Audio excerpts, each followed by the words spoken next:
Absolutely. So now everybody put on a smile. We're all recording beautiful things. So it's so beautiful to see it post Purim. I hope that you're all recovered and that you all had a wonderful, wonderful Chag. It was really beautiful. How do you call it? Beautiful to see such a large gathering at Shul, and wherever you may celebrate, or hope that you and how you celebrated was meaningful to you all. And Yeah, I'll Dave, I loved your outfit. thank you. Thank you. You Yeah, recognize me? yeah, you look good with long hair. Those were the days. That was very funny. Thank you. Thank you. We had a really good time and socializing with everybody. So it's beautiful. But I missed my group. I missed my weekly Nevi'im troops. So I missed you all. You should know. And Monday is not the same thing without seeing and hearing you. So I missed you guys. And before we continue, I just want to, I know it's been 2 weeks, so I'll give a quick synopsis. If you remember, chapter 6 introduced the Midianites, suppressing the Israelites for some 7 years. And the Midianites also have with them a horde of neighbors as well that come into be, that help them suppress the Israelites. And the Israelites basically yell out to God again, and that's again the recipe. They're being downtrodden. They cry out, and God gives them Gidon. So now this is where we're with Gideon, and it ends off with Gideon. God tells them that you will go and you will fight against the Midianites and you will ram them out. And Gideon asks for a sign, and God tells him first that he'll put a piece of wool on the ground, and only the piece of wool will get wet, and the whole ground will not stay will stay dry. And then it ends off with Gideon saying, "I'm sorry, please do me another sign. Give me the strength of a sign. Do the opposite. I'll put down a piece of wool, and everything around the wool will be wet, but the wool will stay dry. The fleece will stay dry." And so it happens. And as you can tell, that's the last pasuk. And so, in other words, the God's sign is double, has a double. It's proven twice. In other words, it's concrete. And we have this issue, this idea, by the way, of seeing it twice. Where do we have somebody dreaming the same dream twice? Joseph. Chaim, what did you answer something? Joseph. Joseph. Yep. So do you remember with Pharaoh? He has dreams. He has the cows, right? And the lean cows, how do you call it? Swallowing up the fat cows. Then he has the wheat, Sheaves. right? The sheaves that also the thin ones that follow, and it's doubled over. And the idea is, when it's double, means that God wants to, not only is an affirmation of the message, but that it's going to happen quickly. It's not going to happen over time. God wants to put it into be. So this is kind of similar, and we drew the similarities between the text of Moshe and Gideon, and as well as with Avraham and Gideon, how there were certain textual and occurrences that were parallels. So let's continue with chapter 7. So basically, we're at the point where Gideon now knows that it's up to him to fire up the Israelites, and you will see whom, and to attack and run the Midianites out of the land of Israel. Okay, so this is where we are. Let's just wait. I see Carol is going to join, and Carol is joining us right now. She's connecting, and we'll start with chapter 7. Hi, Carol. Welcome. Oh, still not. Hi, Carol. Hi, Carol. How are you? Hi. Beautiful. You just got in. We're on chapter 7. And if Okay. you remember one of the signs as well for Gideon was to destroy that the mizbeach of the altar that they were using for false gods. If you remember that, his father had one, and he ended up destroying it. And they gave him the name of Yerubbaal. He's the one who destroys the Baal. He destroys that The God. the god, the foreign gods. So Vayashkem Yerubbaal hu Gideon, and Yerubbaal, what that is nicknamed for Gideon. He woke up. The Chol Am Asher Ito. So now we're next chapter. Now he's gathered a nice amount of troops with him. Vayachanu al ein Charod, and they camped about above El Harod, Umachne Midian hayalo mitzafon, while the camp of Midian was in the plain to the north of him, at Migivat Hamore Ba'emek, in the valley of Givat More. So in other words, they're close. He's just south of where the Midianites are.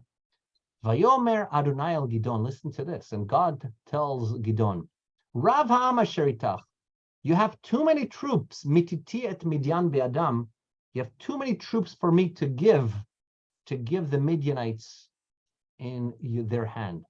Why? What do you mean too much? Didn't you, was there, well, don't you, if you're going to go to war, are you going to take more troops or less troops? More. More. So why is God here saying you have too many troops for me to give it to the hands of Midian? Why? So the answer is following the text. Pen yitpa'er alai Yisrael lemor yadi hoshiali. Why? Because the numbers, purely the numbers, you do have enough numbers to take over, to kick out the Midianites.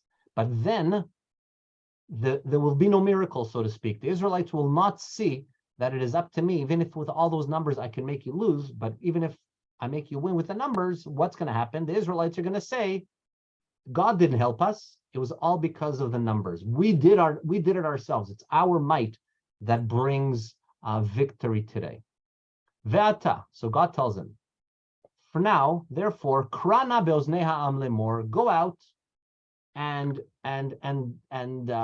announce to the people, Mi yarev chared, he who is afraid or timid of war, yashov veitzpor mehar hagilad, let them turn and fly away. Itzpor comes from kind of tzipor, from the bird. Let them leave, go home. Ve'ashav min ha'am, let them go away from the entire army. Esrim vayashav min ha'am esrim u'shnaim elef vaseret alafim nisharu. So they had 32,000 people at one point, 32,000 troops.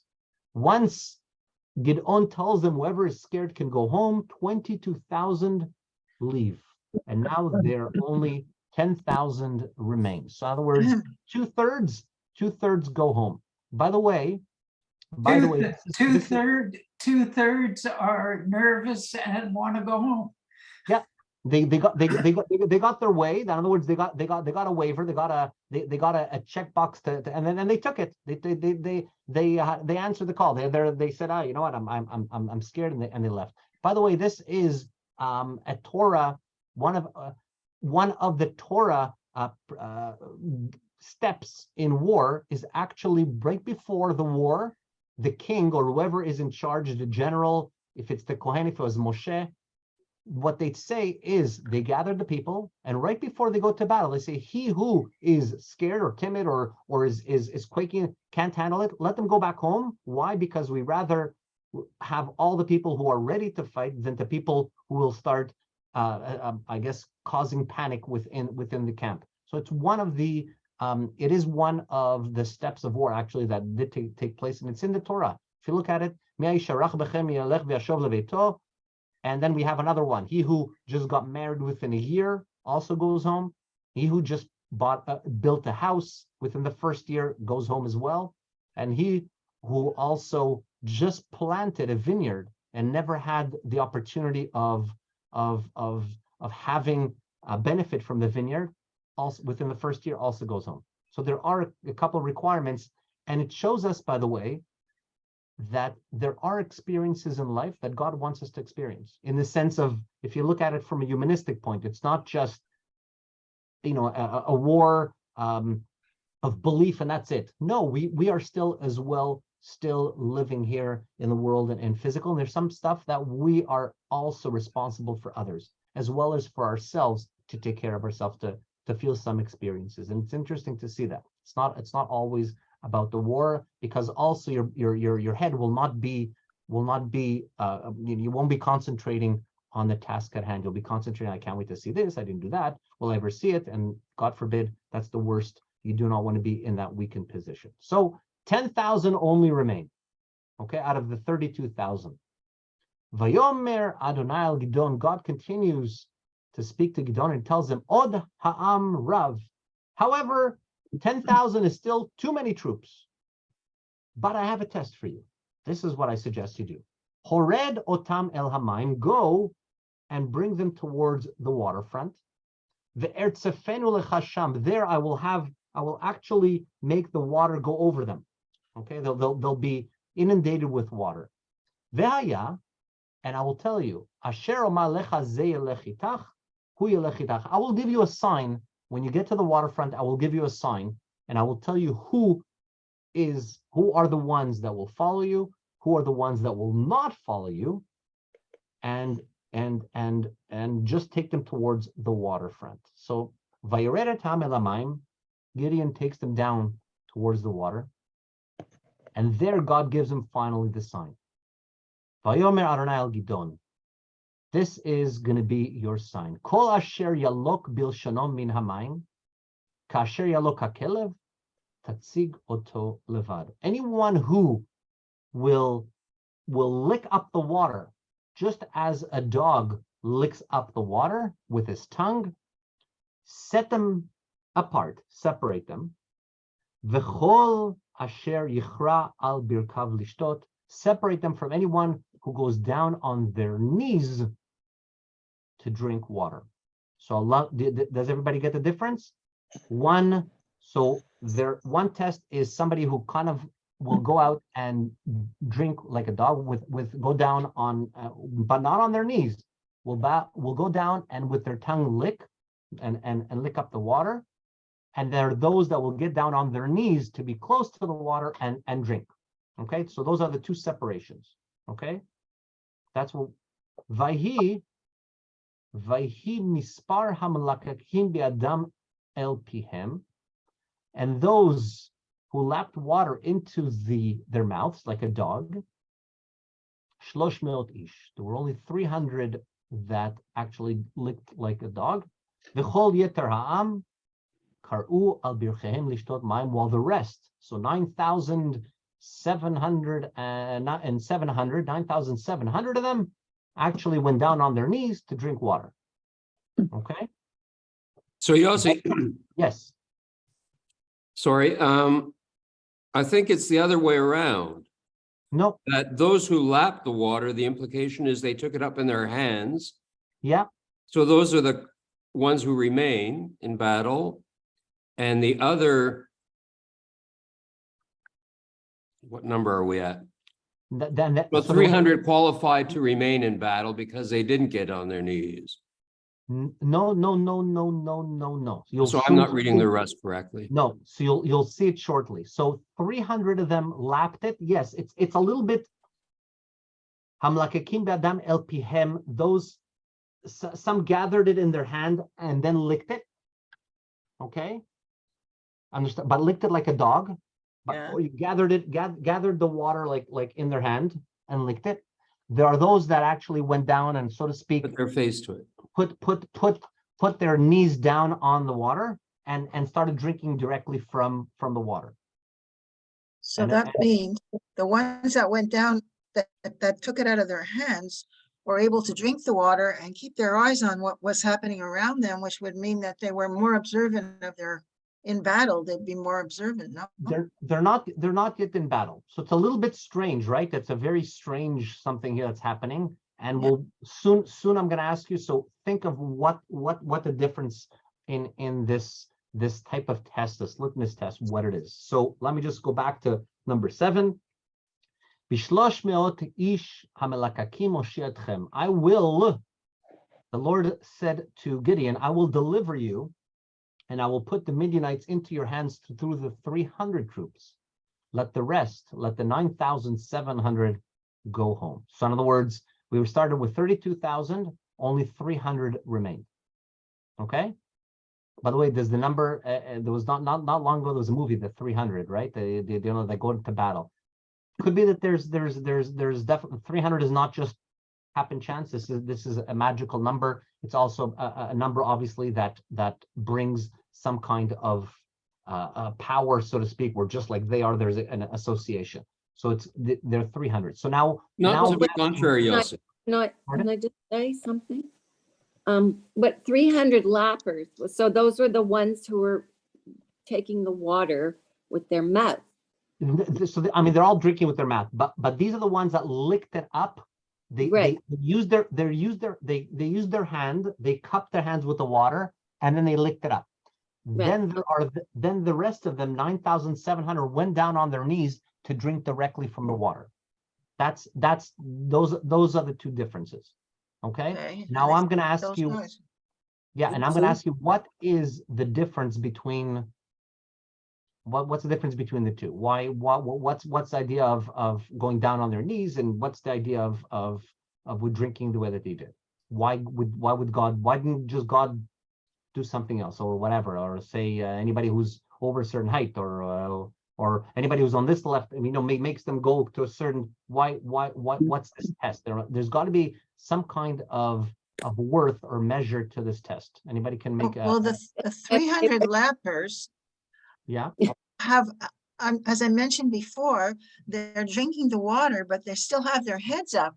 They're not like with their head right in the water like the other ones that bent right down. So in battle, if they had to do something, they're doing two things at the same time. In other words, they're drinking, they're sustaining themselves, and they're still observant to what's around them. Okay. As opposed to the others that are gone So in the water. They're in the you're water. talking about They can't see. that they're recognizing that they have to be aware, and not Yes. that they're okay. That's I like that answer. Legit, nice. Anybody else? Farla, I think you wanted answers. I would say that the ones who are lapping, the 300, are getting less water. Okay, And so is that more of a sacrifice? but on the other hand, going according to what Esther is saying, if this test is showing some kind of physical ability, you'd think that you don't want to have any thirsty soldiers on hand. So those that drink more, if they're maybe they're already are more prepared to go into a longer battle. I don't know, maybe. Anybody else with a suggestion? Could be. I think the ones that lap up the water are more disciplined, that they don't just go according to their urges. They say there's a certain procedure that I have to do in order to have the water. Okay, so let me. There's something very, very fine, but the answer is almost in the text. What's the idea of karu al birchehem? They go down on their knees. Praying. That's bowing. Okay, that's bowing. Okay, so it's very, very. There was a fine little test here that God put into place. Those that did not have that sensitivity of bowing down, it's if you go in certain circles, if a kid goes down to play, he or she goes down. If they go down if a parent will lift them up, and in certain circles in Hasidim, and you're not allowed. Going down on your knees is not something that we do lightly. Going down on the knees was a very sacred act. And the Malbim, which is a commentary, says that one of the foreign gods was actually kind of like, I guess today what we do is, we read coffee or we see coffee marks or whatever. One of the things was they would have a bowl of water. They would actually go down on their knees and look into the bowl of water, and they see a vision. Whatever that vision is, they see some kind of vision. And this was kind of the test. Those that did not have that sensitivity to recognize what they are doing symbolized avodah zarah, symbolized worshiping a foreign god, were all sent home. So that's this test kind of in a very tricky about way showed kind of who would not perform that kind of maneuver, because it was only saved for praying, exactly what you said, Cindy, versus those that do it because it doesn't matter to them, whether they do it here, whether they do it with water, do it with a mundane thing. So this is how God separated them. Do you see it now? Do you see it very, very differently now? Yep. So what seemed, yeah. Why would he send home the ones who were doing the right thing? No. The wrong thing was getting down on your knees. Oh. getting down on your knees was the wrong thing. Okay. That's what I'm saying. It showed almost like that they practiced. Going down on your knees was an easy thing to do. Anyway, that even just to drink like a dog. Understand? In other words, they belittled. What do we say? What in Aleinu? Everybody knows Aleinu? Aleinu l'shabeach v'anachnu korim u'mishtachavim u'modim. We go down, we bow down, we prostrate on our knees. Understand? And by the way, Aleinu is one of those prayers that has no limits for you to say during the day. So Shmoneh Esrei, you can only say it 1 in the morning, and if you forgot, and if you missed it in the morning, too late. You can't say you can't say it 3 times maximum in a day, a regular day. That's it. You can't go to another minyan and say, oh, I love davening so much, I'm going to do Shmoneh Esrei again, and then go to another minyan and say, I love Shmoneh Esrei. But if you happen to go to minyan, because you're invited to another simcha and they're having their own service, Aleinu you can say as many times as you want. Aleinu, there is no restriction on the number of times that you can chant Aleinu. Okay. I don't know. I'm not understanding though. If they're kneeling, it's like they have reverence for God. No, but they're doing it in a mundane thing. That's the whole point, is that they're not doing it for God. They're doing it for their own drinking, for their own base activity. They're drinking. It's not that they're not prostrating for prayer of God. Okay. Understand? So those that actually hunked over, picked it up with their hand and licked it like a dog, so to speak, kind of, that was actually more of a sign that they're very sensitive not to get down on their knees, because getting down on their knees was a sign of worship of God. Whereas those that just, any situation that required it, they go down on their knees, means that they don't, the procedure of praying to God doesn't really mean much to them. That was really the test. Understand? So it's not a matter of convenience. It's what korim, with the idea of going down on your knees, is very, very, very important. And by the way, you see it as well also in other religions. Of course, you know, the closest I guess is in the Muslims. You know, they also, one of the things that they pull out their carpet, which is a very important a religious rite, and they also prostrate in that. They got that all from our tradition. That is the way that we do it on Aleinu, on Rosh Hashanah and Kippur. We used to do that as well. We used to do that Aleinu that way. Mm-hmm.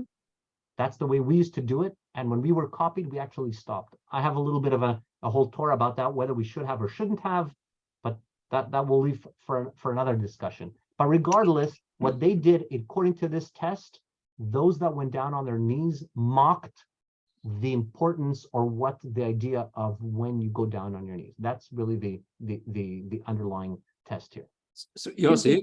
Yes, Chaim.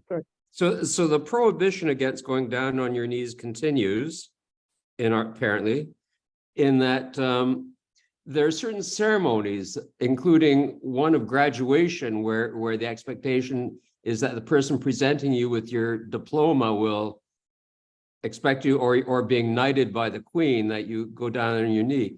But for some reason, it sort of was ingrained in me that you never do on any of those ceremonial occasions bend your knee to another person. Exactly. That is why what happens, I opened up today with, what holiday did we just celebrate? Purim.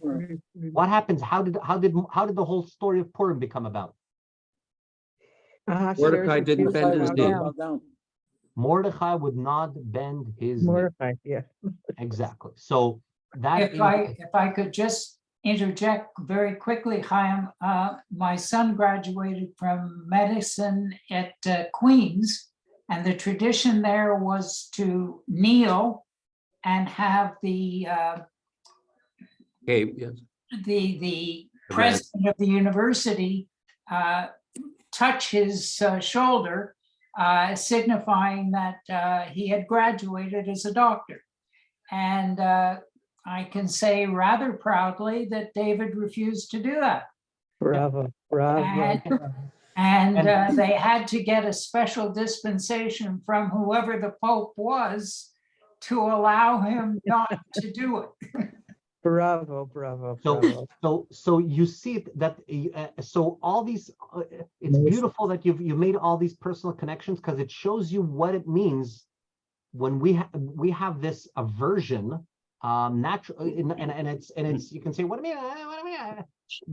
The idea of kneeling, is something that has been is part of our DNA in terms of what it means. And these 9,700 had no they just they had a they were thirsty, so they did it, and that showed a lack of respect. Maybe that's the best way of saying it, Farla, if I can, you understand. So they were so to speak made, they were not up to par. They were Excuse me, separated. Yosi, Yes. is curtsying the same as kneeling if one curtsies to the king or queen?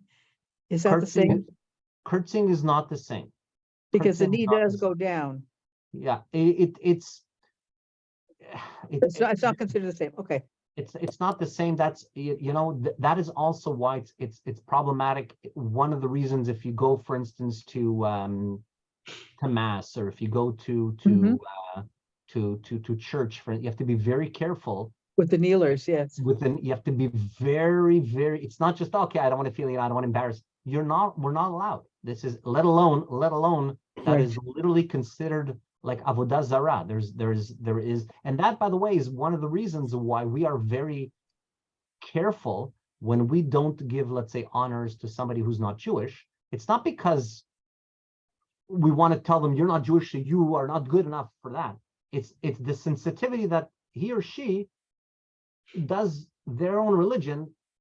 Well, I'm not forcing you to do it's the same way that I would be very, even though they might see it as an honor. If I happen to be at for whatever reason, I find myself in a church, I would feel disgraced that they don't know that they want me to do something that they know that I don't take part in. It's a sense of, not that they want to include me, but if I don't do that and they're kind of forcing me, they're putting me in a very social awkward position for me to embarrass me, that I have to say no thank you. I don't do that.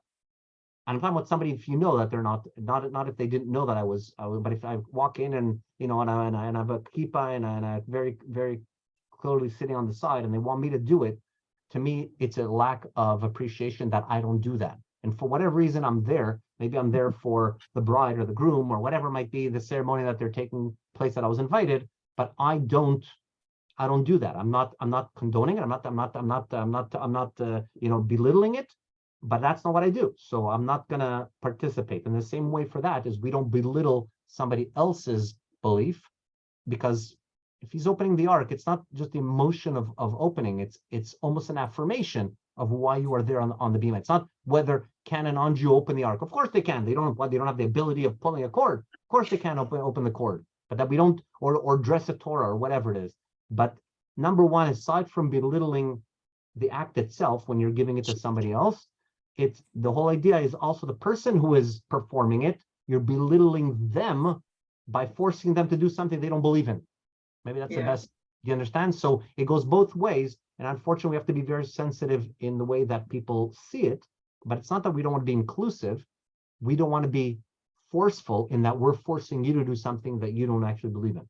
So it's a matter of being sensitive on both ways. It's a very, very thin line, but in any event, that's part of but like the thank you for that, for sharing that that knighting and that and when you graduate, because it's absolutely something. There is an aversion that we have, and here we see that the 9,700 troops had no issue whatsoever of going down on their knees. So let's continue on. So now he's left with 300. Okay, and this is not the movie. Maybe next time we'll watch the movie 300. I'm kidding, we won't. So what happens now? Now they have this very, very small number, very unique number, and 300 certainly should not be an army of three different how do you call it, of three different enemies that are gathered. But what happens?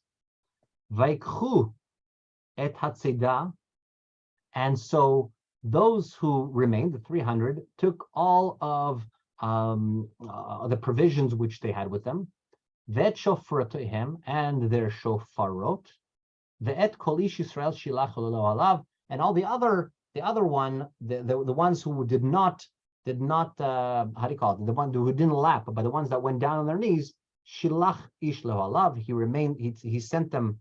He sent them to back to the camp. Uvishlosh meot haish hechazik, and he kept those 300. So in other words, those were the people who were going to battle. The 300.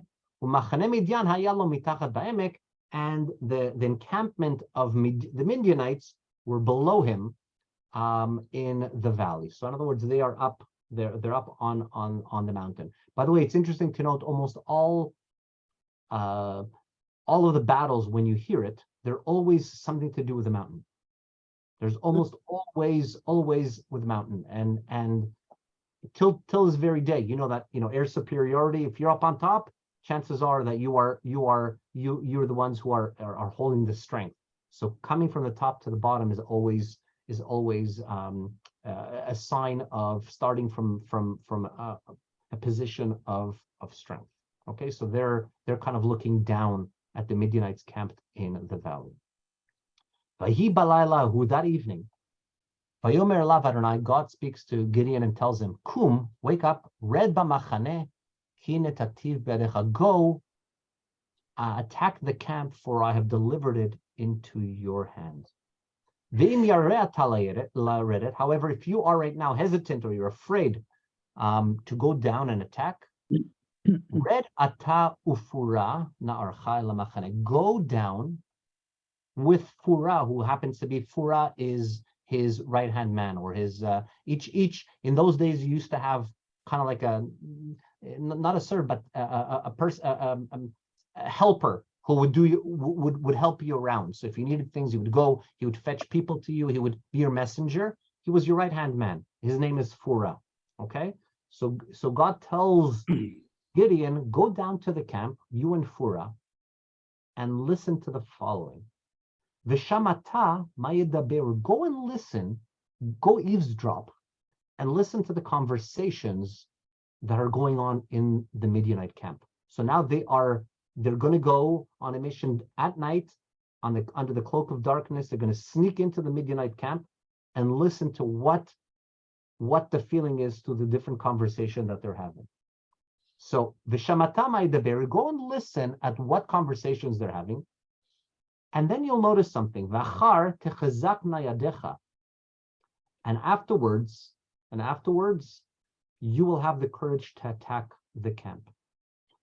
Vayered hu Fura na'aro, and he and Fura, his helper, go down and ketzeh hachamushim asher b'machane. They go down to the outposts of the warriors who were in the camp. So they're listening. They'll get as close safely to somewhere where they can hear. And Umidian va'Amalek v'chol bnei Kedem. So remember, there were three armies together. Midian, Amalek joined them, and Bnei Kedem as well. Muflim ba'emek, they were spread amongst in the valley. Ke'arbe larov, they looked like the locusts, thick like a layer of locusts. What does it sound like? They're up against a big army.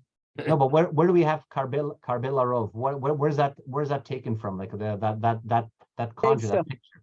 Where? Passover, right? Remember Arbe, right? The whole point was the infliction of Arbe, of locust, it covered the whole thing, and it ate whatever the entire thing. So they covered the entire. These army covered the entire valley. They were like locusts laid all over. And mispar, into their camels, they were so numerous they couldn't imagine what a number is.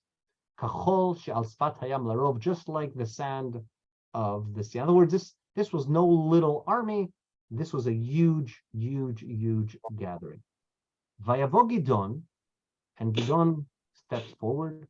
V'nei ish mesaper lere'ehu chalom, and he overhears one person speaking to his friend, or speaking to another soldier, about a dream that he had. Vayomer, and he said, Hinech chalom chalamti, I have dreamt the following dream. V'hinetz li lechem seorim mithapech b'machane Midian. I had dreamt there was a commotion of a loaf of barley bread was whirling through the Midianite camp. Vayavod ha'ohel, Vayakehu vayipol. And this loaf of bread was twirling and whirling and whirling around, and it came into a tent, and it struck the tent, and the entire tent collapsed, and it turned this tent upside down. Vayafcheu lemala v'nafal ha'oel, and it brought up the entire tent, and poof, and the entire tent was destroyed. Vayan re'ehu, and so his friend, listening to him, retorts to him and says, I have an answer for you. Vayomer ein zot bilti im cherev Gidon ben Yoash ish Israel. This symbol, this bread, is not really bread, but it's the sword of Gidon, the son of Yoash, the Israelites.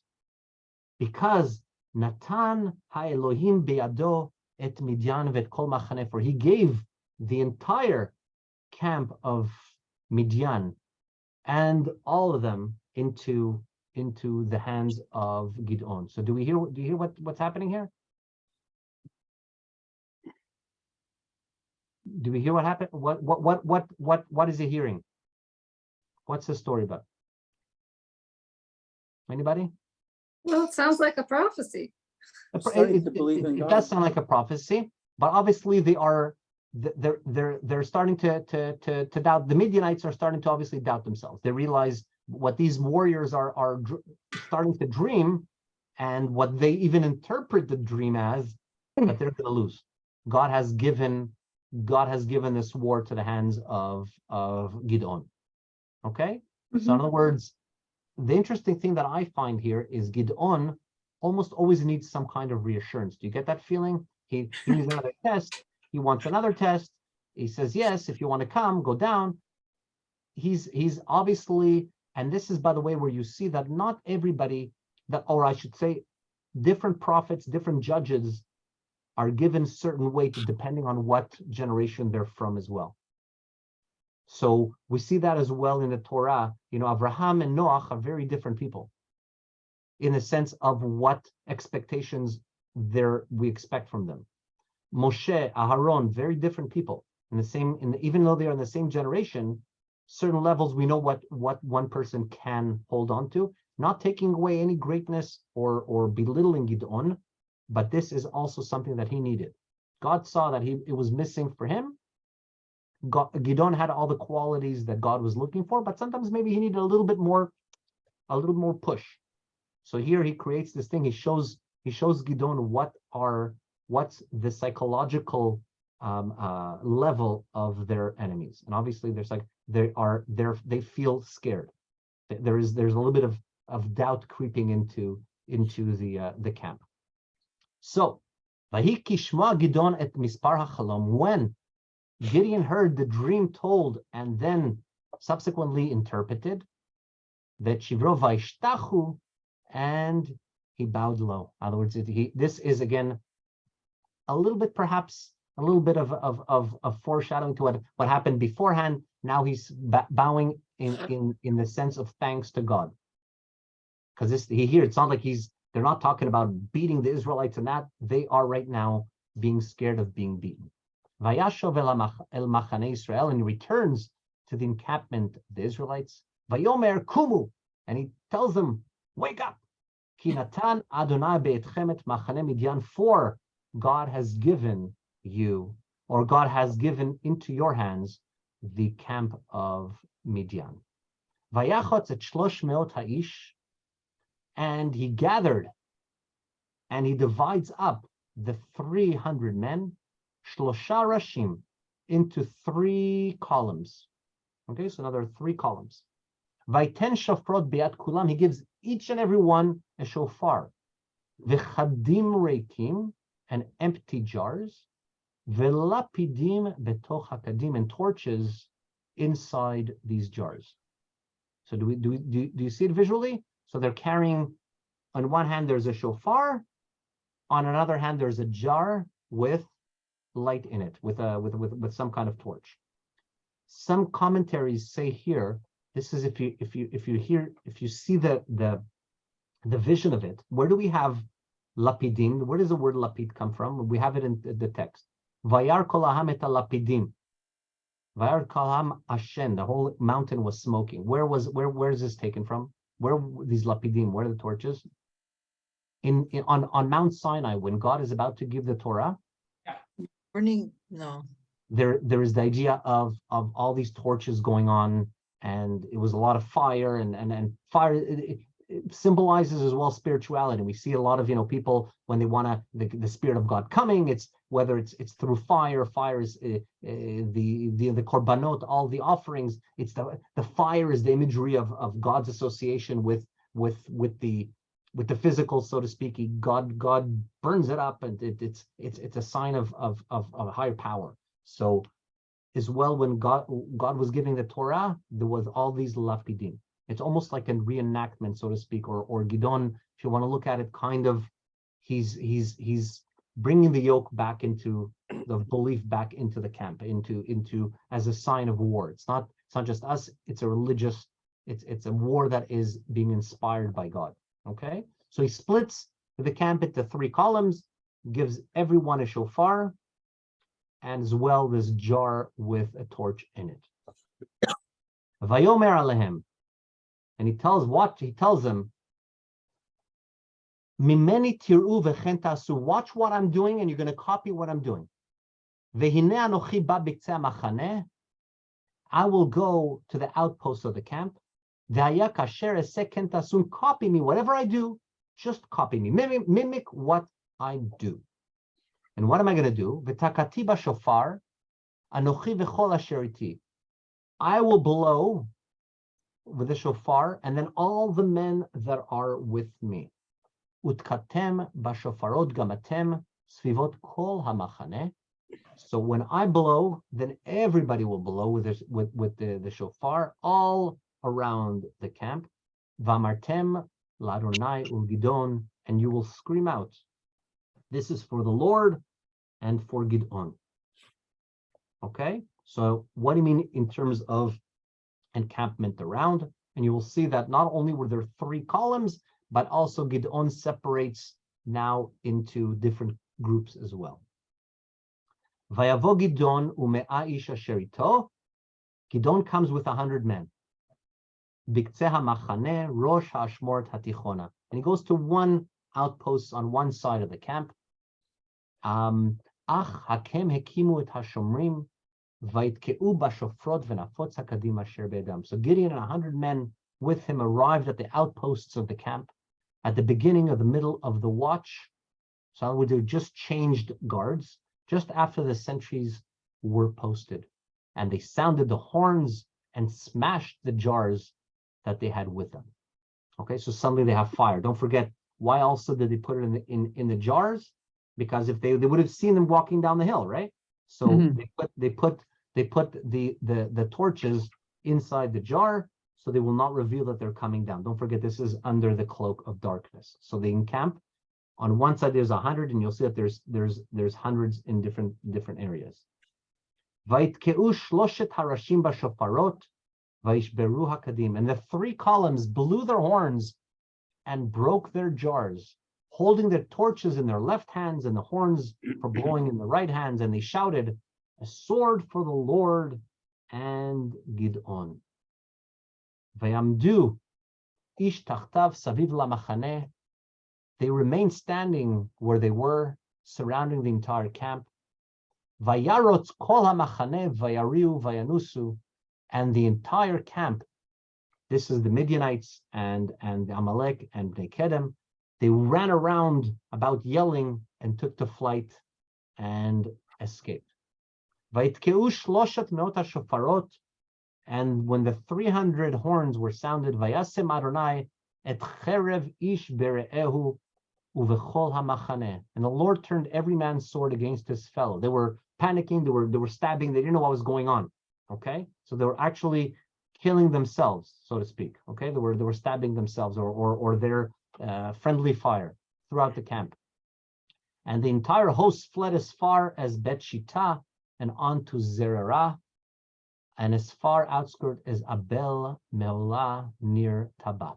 Okay, so in other words, they started panicking. Some of them were stabbing each other, and some of them just left to different corners. Where would that be on the So map? it's actually a little bit north of where they were. I will show you where Midian is, and I'm at the end. Okay, so that's a very Beit Shita. I'll show you afterwards. Okay. Vayitzaek ish Yisrael min Naftali umin Asher umin kol Menashe vayirdefu acharei Midian. And now that the men of Israel from Naphtali and Asher and from all of Menashe rallied for the pursuit against the Midianites. So now, aside from these 300, as these Midianites are spreading out, we have also Naphtali. If you remember, let me show you. I believe I pulled it out. Give me 1 second.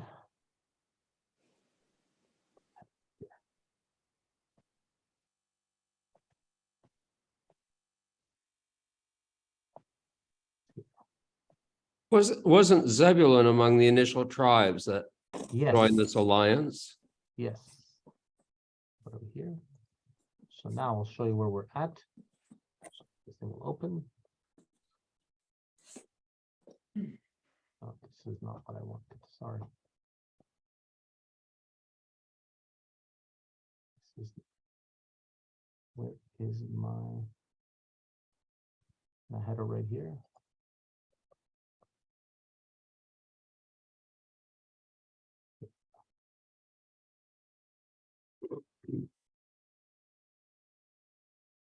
Oh, no, this is, where's my, I just had it open and it's not opening up. That is so funny.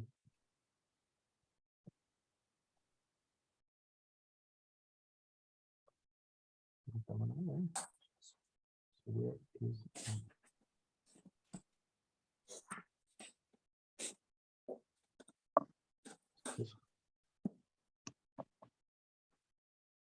It is no.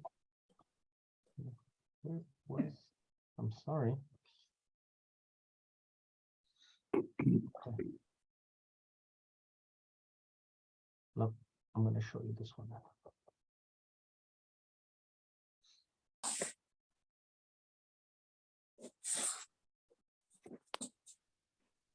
Does everybody see this? Yeah. Okay. Yes. So Midian is down here on the right hand side. You see it? Yep. Mhm. Okay. Yeah. That is right now really where Saudi Arabia is now. That's where Midianites they came in. These are some ruins that are from that era, from the Midianites, which actually I find them actually quite beautiful. Anybody want to guess what this is? Where's the point? Right here. Where what is? You see, I just drew an arrow. What this? Oh, What is that? is that a burial place? Yes, of what? What is it believed to be? I'll zoom a little bit out. And was buried, What? where Gideon was buried? No, what would he be buried? This is part of Midianite. How do you call it? Folklore. Yeah, no, not folklore, but some of the sites like that they have. Okay. So an idea what that is? This Tombs. this is where supposedly the tomb of Moses' Father. Yes, Father. what I was thinking, Jethro. Jethro. This is considered the tomb of Jethro. Yeah, In Midianites, it's somewhere in how do you call it? In Saudi Arabia. Near Really? Korea and stuff. Yeah. Okay. And the war, by the way, it went up as far as up here, up on top. If you look at the map, if you look Wow. at Ephraim and Menashe and Naphtali, we're all around here in the north. Awesome. Yeah. So in other words, it shows you where the Midianites came through. And don't forget, they also had Amalek with them and everything. So more, they had and Bnei Kedem as well. So it was a 3-front war kind of for the Israelites, but they were driving them up through. Okay, I thought that was kind of interesting. Has anybody ever seen these archaeological digs? No, You not should. the- I didn't have. You should look. It's quite interesting. Mhm. There's, throughout the whole region, they have various areas with very interesting it reminds me a little bit of Petra, like that same idea of cutting the mountain with, Exactly. with a lot of caves. It's almost as though they want to take advantage of the caves, but they made it look very beautiful, and I guess maybe they carved into it. It's actually somewhere that I actually would like to visit at one point. So they're running out right now, and with all, I guess, this positive energy that is happening through Israel right now, Naphtali and Asher and Menashe also join into the battle, and they're also chasing after Midian. Okay. Mhm. Umlachim shalach Gidon bechol har Ephraim. Gidon also sent messengers all throughout the hill country of Ephraim with the order: Redu likrat Midian velichdu lahem et hamayim. And he makes an order to all across the country hill of Ephraim with the order of go ahead of the Midianites and seize any access to water along the Jordan down to Bet Barak. Okay, so in other words, this is a very strategic move. Basically, make sure that they don't have the capacity. Without water, what happens? You can't survive. They can't fight, right? They get weak, right? They'll give up. There's nothing to fight for. So all the men of Ephraim rallied and seized the water side down to the Bet Barah by the Jordan. Wouldn't that be going up? Yes, so they were going. Yes, they were going. This is what I'm saying. They end up going up. Only Or- because it says going down.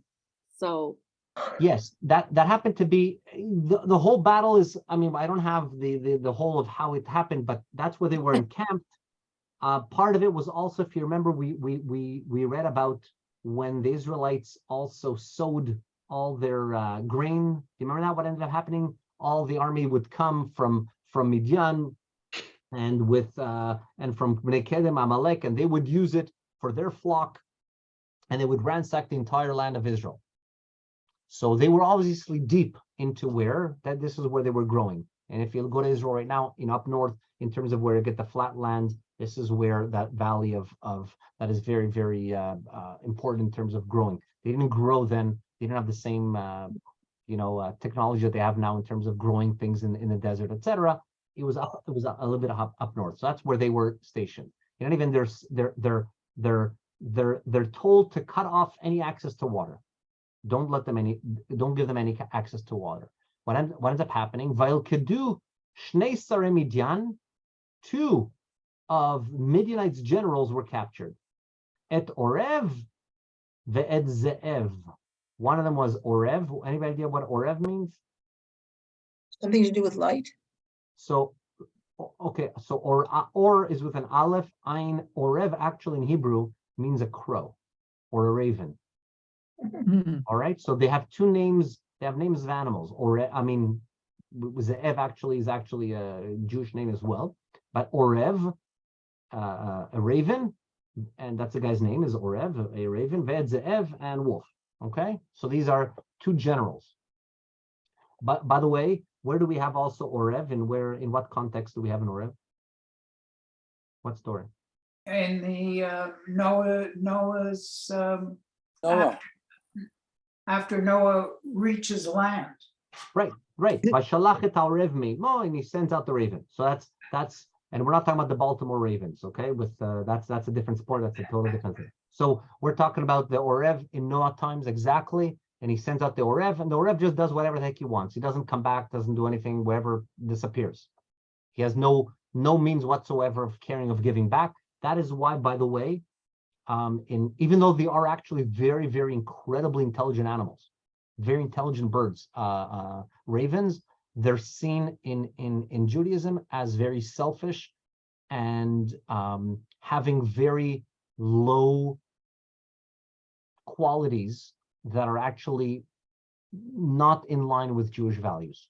That is what an Orev. So if anybody is compared to an Orev, they're seen as selfish, somebody who's self-centered, only does what's good for them, but to the detriment of the others, has no interest in repairing, in returning any good that was done to them. Very selfish. That's what an Orev is. Okay, a raven. It's not an animal that has good properties. Let's leave it at that. Whereas a dog, for instance, does have good qualities. Even it doesn't have to be kosher. Someone has certain qualities that we have, and we get that from Egypt, etc. In any event, they recognized when God was coming, they recognized that there was a spirit, and they didn't bark, they nothing. They had some kind of spirituality, so to speak here. In any event, I digress. Excuse Orev, me, and- Yosi, yes, and yet a raven today is known as one of the most intelligent birds, ravens and crows. they're incredibly. I mentioned they're They're- incredibly intelligent, but the idea is that their qualities in terms of, and there's many animals that we learn certain things from. For instance, from ants. Ants, we learn, to be as quick as a hard worker as an ant.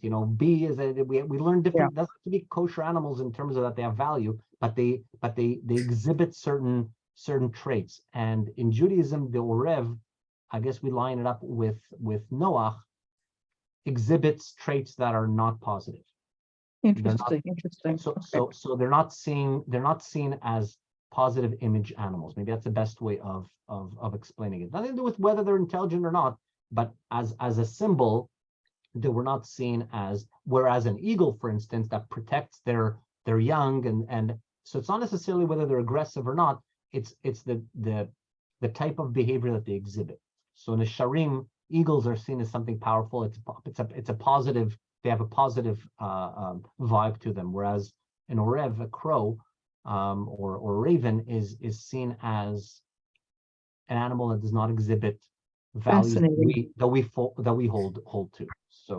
So anyways, these two generals, Orev and Ze'ev, I like the rhymes, so it works well with the text. Orev and Ze'ev are captured. What happened? What do they do? Vayahargu et Orev Betzur Orev. So they execute Chorev on the rock of Chorev, so they named it after it. Vedze'ev hargu beyekev Ze'ev, and Ze'ev they captured and they killed him in the winery of Ze'ev. So in other words, they just named the places after themselves, almost kind of like, I guess, in as a memory. Vayirdefu el Midian, and they continued to pursue Midian, and they carried with them what? Verosh Orev uze'ev heviu el Gidon. They brought the heads of Orev.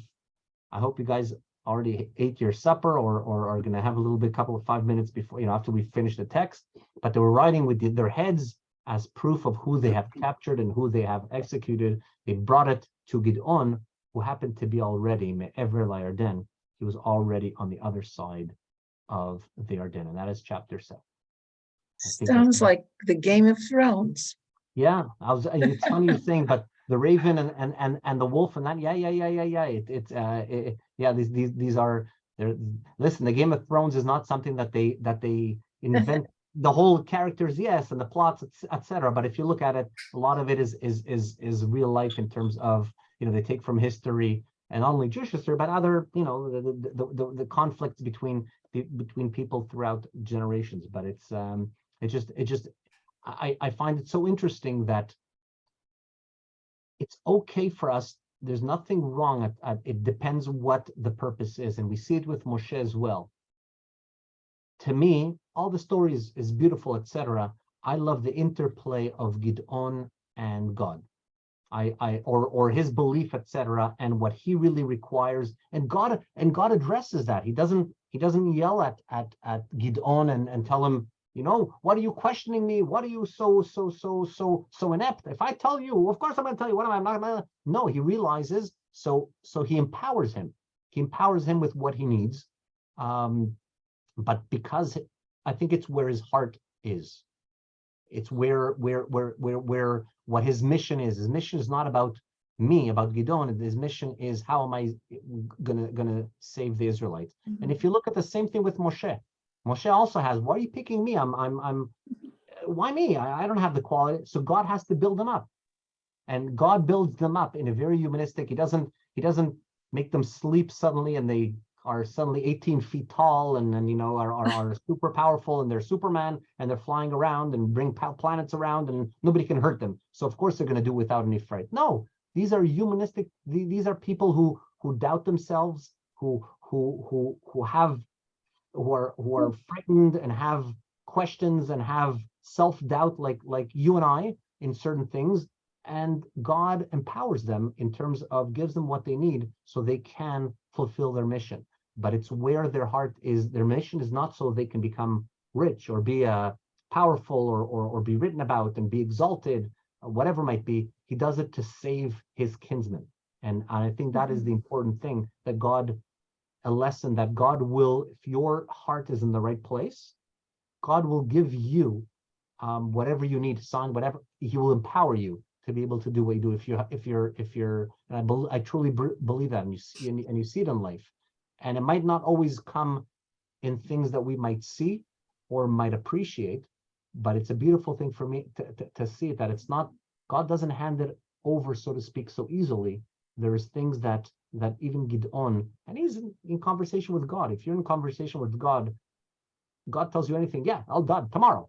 No, he's questioning his ability, because God is one thing. That's one communication, but doing things on earth here is a different procedure as well. It's physical. It's that. And they have to marry it together, and God gives them that medium. And I find that absolutely beautiful. I don't know about you, but that's, to me, all the other stuff is commentary, so to speak. But you get to see the interplay of who God always chooses. It's not always just, I don't say a yes man, or somebody who is already all great. David, the same thing. David, God said, me, I'm going to go fight, and there's always this, and part of that self-doubt.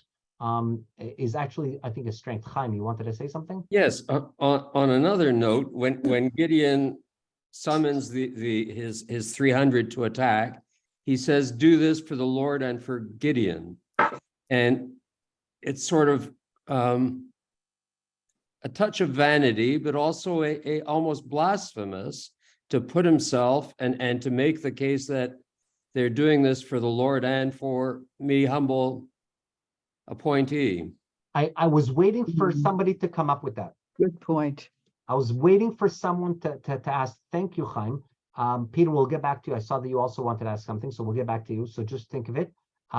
One of the reasons why that I've seen as a commentary about how exactly, why not just for God, right?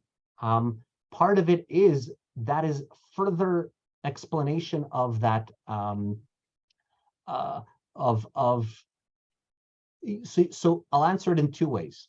One is further showing the don't forget, this is not also about Gideon. Now he has 300 people who didn't necessarily hear all the stories. They don't hear God speaking to them. They are not connected to God in the same way that Gideon is. And now Gideon has to connect with them.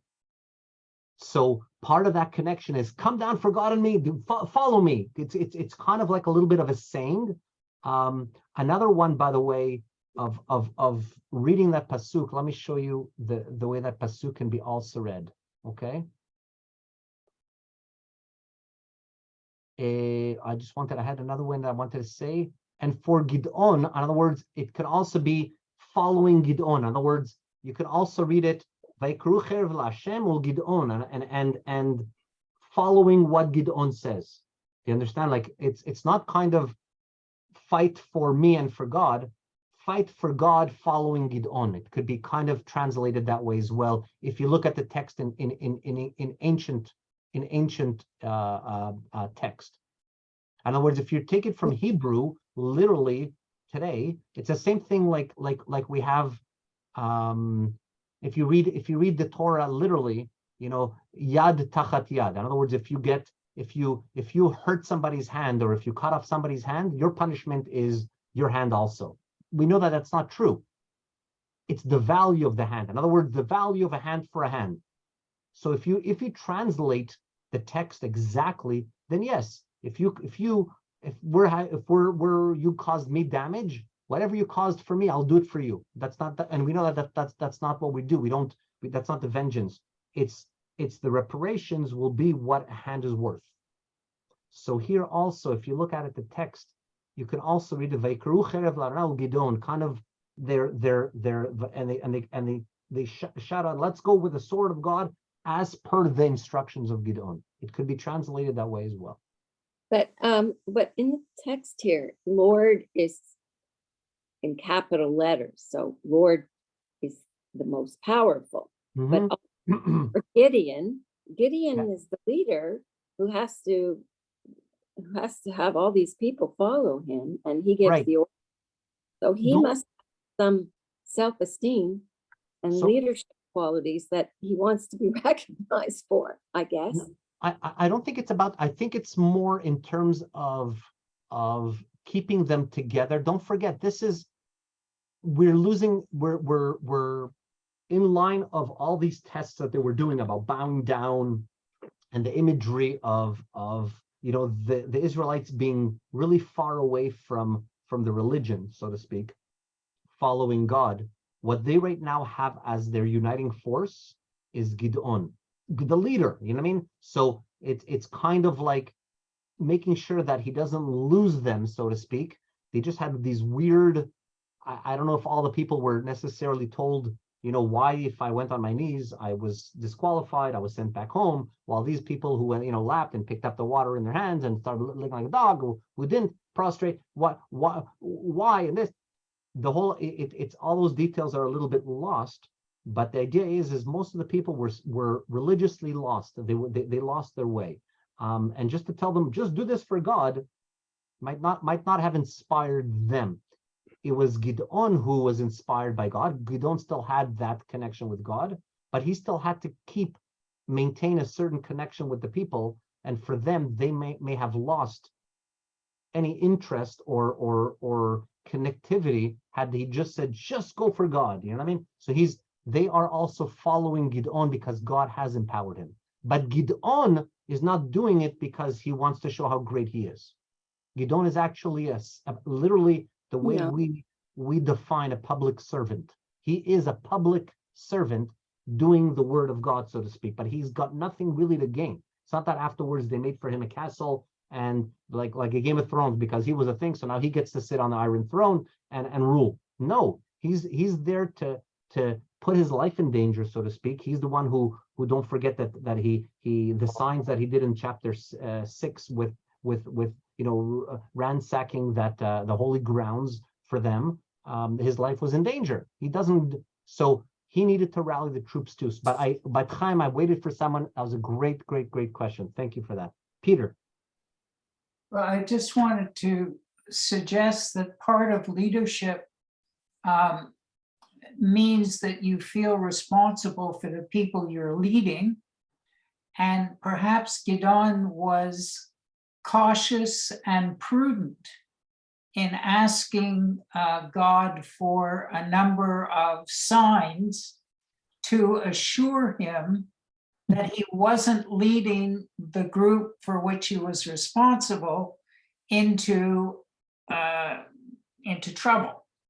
So that, to me, one of the characteristics of Gideon's type of leadership is the necessity to be cautious and prudent and not just go gung-ho without really having any sense as to whether or not the strategy makes sense. I love that, and I'm always, people say blind faith. Yes, faith right away in by definition there's something that you're going into it blindly, but it doesn't mean that we can't question. Doesn't mean that we can't have concerns. That's the beauty. When there needs to be dialogue. It's not just a one-way conversation and just do. And by the way, at certain ages, just kind of like we liken it like a relationship with a child. At certain ages, there is no dialogue. In other words, when you tell a child, do not touch a light fixture or whatever it is, it's not under discussion. Later on, once he or she is able to understand and comprehend that you can have absolutely, you want to explain it to them because you don't want to be on their tuchas again in the future. They need to understand why it's not good or why it shouldn't be even tested to see whether I'm right or wrong. With the moment that there is the ability of a dialogue, so that's part of I think Chaim in as a segue, that idea of like for God and Gidon, maybe as well as Peter was suggesting, it's a gamut for the people who were there. What I was saying was what they can be infused with. It might not have been the Lord, but it may have been how do you call it? It may have been more Gidon. And I think if we look at that generation was still not that far off from the generation of I'm sure they still had very close ties with people who remember maybe even just a grandson of whose parents were or grandparents were just coming out of Egypt. And by the way, we see it also lahavdil today. If you still know someone who has a parent or a grandparent or great grandparent who's a survivor of the Holocaust, looks at the Holocaust in a very different way, because they have stories that my grandfather, my great grandfather, and that's the danger of losing, like in history, that connection of people who can actually tell you, I was not only that I hear of it and I read it in the newspaper, but I lived it, and there's a power to it. And that generation again couldn't shake off having a physical sense of what God is. That is why they needed the Asherah. They still needed a physical kind of place. Don't forget, they still didn't have the Beit HaMikdash. There was no real, even though it was Shiloh and then it was in there was no real yet formalized sense of the country was still not 100% established, like what we think of Israel as. Later on, it was brought to Jerusalem, and that was a much more formal. And even then, they still lost their ways in the sense of some simply cannot conceptualize God without having a physical sign in front of them. And these were also the people who were still in battle.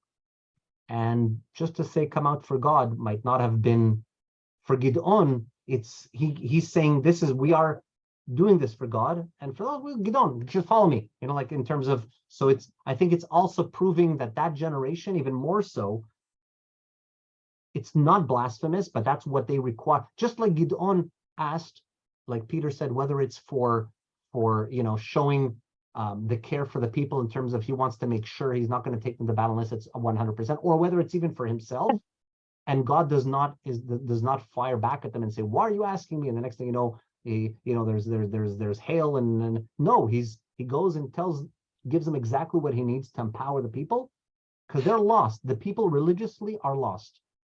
So God even gives that leeway for Gidon to even say and to inspire them by making it seem like it's for him, but it's not. There's no glory for him. It's just follow me, like in terms of into battle. And I think that's a beautiful thing that we lose. When we use examples where God is not, we see God's anger. Here it's a beautiful thing to see that God is not only compassionate, but allows for quite a variance of what might seem like blasphemy. Chaim, you're absolutely right. Absolutely right. In this case, it's not, because the people simply maybe just needed that. And I think it's a beautiful thing to see, the gamut of God's acceptance, so to speak, of what he recognizes their weakness too, so there's sometimes that God it's zero tolerance on certain issues, and on sometimes God has to look the other way, so to speak, and do it. But again, it comes from Gideon doesn't do it for his self-gain. He's inspired for the people. He realizes he's there. It says they shouted a sword for the Lord and for Gideon, meaning that Gideon has told them about this for the Lord, and that he's the leader, he's doing it. So they've never seen the Lord, they've seen Gideon. So that, to me, it makes sense what they're saying for the Lord, for Gideon. It could also be, by the way, another answer I'm just thinking of right now. He's kind of ensuring victory. Why? Because Ul Gidon, God shows Gidon the vision, right? Kind of like he showed that with that dream. So kind of Gidon is reminding, kind of, if you want to look in his head, God, don't forget, it's for me. You showed me, you know what I mean? Like, of what happens. That is not, I'm not leaving it happen chance in terms of just like that, it kind of like what you said. It's not just, don't forget that document that you showed me, that dream to Gideon, that vision, and it's in order to make that happen exactly as you showed it to Gideon. In other words, there's zero wavering from the promise of what you told. It's kind of like what we say also, Asher nishbata Avraham, that which you promised. Why do we need to say to promise to Avraham? So there is certain things that we, or Avraham, Yitzchak, Yaakov, when we it's just kind of also for us to remind that we do have that kind of brit, or that covenant, or that agreement. This is for God, and also for Gideon, the same way that he promised. That's what the victory is going to be, because that is how I inspired the people, and that's what the victory will be. Because maybe God doesn't speak to the, and I don't mean rhetoric, but God doesn't resonate with the people yet. They have lost that connection with God. Yes, Peter. This may be a little technical, but the Lamed before Adonai and the Lamed before Gidon is translated as 4. Is there another way of interpreting the Lamed? So La is usually 4, or in, let's say in something. It's how you really decide to translate that entire statement. Okay. Like I said beforehand. Okay. Mila Shem Elai. We had it just in this parasha this week, was the golden calf. Yep. And Moshe also sees that the whole nation becomes lewd, and he yells out Mila Shem Elai. Whoever wants to venge, like for God, come with me. And it's very similar as well. V'amartem la'Hashem will get, except that it's a little bit there. He uses his name, etc. But Mila Hashem Elai, that's how do you call it? The call for the Levim, right? And come to my side. And here could also be translated V'amartem la'Hashem ul Gidon. In other words, whoever wants to go for God, follow Gidon. That's what I'm saying. It could be loosely translated as through Gidon. You know what I mean? We're gonna this victory is it's not that the greatness is, it's V'amartem la'Hashem that God through the hands of Gidon. In other words, through what Gidon is telling us, through the instructions of Gidon. Because they might not, they can't visualize. I don't think they connect. If you would have told them just God, they don't get it. They don't get it. It's kind of like, a really good coach is somebody that can actually connect. It's not just that you have good plays, or a professor. It's not somebody who knows it. It's somebody who can connect and convey whatever they need to convey, so that those concepts are understood by whoever needs to put them into play, whether it's players, whether it's students, whatever might be, lawmakers. It's whoever can convey it. And here they don't understand the connection with God, kind of. They don't have that. So they have to understand that they have their coach right now is Gidon, and Gidon is going to tell them what to do. And to that they can connect. And I think Gidon sees that even he questions God. So how would those people, right, who are just maybe a couple of weeks ago were bowing down and all that stuff to idols, they have no. So I'll don't worry. I'm going to be your I'm going to be your guide. Don't worry about it. As I give you the instructions, as Gidon give you the instructions. I think he's keeping the people together. But it's but you notice, by the way, there's a pace. So it's patuach. That's technically like an end of an end of a subject in itself. So it is Gidon that says it. I'm not leaving you alone. Don't worry about it. We're not going to lose you quite right now. You're not ready right now just to say to God. We still need that connection, that human connect, and that's what it is. And I'm still curious, Yosi, how Zebulun got written out of the victory scene, but I don't think you can speculate. Right. It's not. I think it's from the onset, from the beginning. Like we read it a couple of chapters, and it's just within. But I think the whole victory, and I think this is the beauty of when the Israelites come together.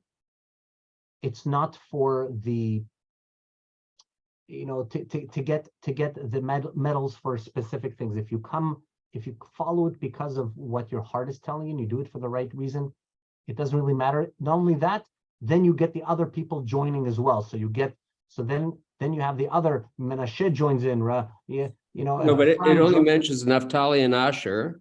because and Asher, And Zebulun was invited at the beginning. right. and So this is all from Zvulun first. They're the ones who are coming down. And then they're joined by Ephraim, they're joined by Menashe, by Asher, here, right here. Ephraim Lemor, sorry. Here, Naphtali, Menashe, they also, and Menashe, do you see it? Yes, but no Zebulun. Because they're already there. That's already who's there. That's part of that's who went down with him, was Anshe Zvulun. That's from the other chapters that we read. They never mention Issachar, and Issachar is in the same area as the tribes of Asher and Naphtali. Right. These are. I think also it also shows there were some. It's clear that there were some tribes that were more prone, had more warlike behavior, or had the ability to. There are others that were maybe more timid, grew up more you know, with other strengths that were not necessarily, and not to say that this was a homogeneous. It's more in terms of the area. I think it gives you a geological area or geographical area of where it was. It's not necessarily to say that, you know, if you check their papers, you know, their nexus cards, these were all Naphtalites and these were all Asherites, and it's the idea that they were the dominant force or the group that came. Doesn't mean that they're, who knows, maybe they had some Bnei Yehuda as well, or other tribes too, but it was minimal in terms of the influence was from where they were. Well, certainly some of the tribes were pastoral. Yeah, 100%, 100%. Some of them were not fighting men. We're not warriors, and that is part of the idea of and even within the same people, the same kinsmen, if you didn't have the fortitude to go into battle, you were actually told go home. Like as we mentioned at the beginning, if you're scared, if you're weary, if you're a little bit, go home. If you're not confident, go home. Don't bring down the rest. It's not, we don't want anybody who shouldn't be on the battlefield to be on the battlefield just to say that we have the numbers. And by the way, in Israel, there's certain things as well that it's not quite as that, but people who are not will go into office jobs or will do other army related work, but not everybody is there for, or actually be able to participate in war. It's not for everybody. Not everybody can handle it. It's not just a matter of pushing a gun, whatever. It's just it's very difficult. It's no party to go. You have to have a certain stomach and a certain fortitude. So not everybody has it, and we know that. And I think sometimes that it also shows that it's not about numbers. It's also the quality in terms of who's on the battlefield. I think that's very, very important. I'm going to just hold on one second. I'm going to stop that.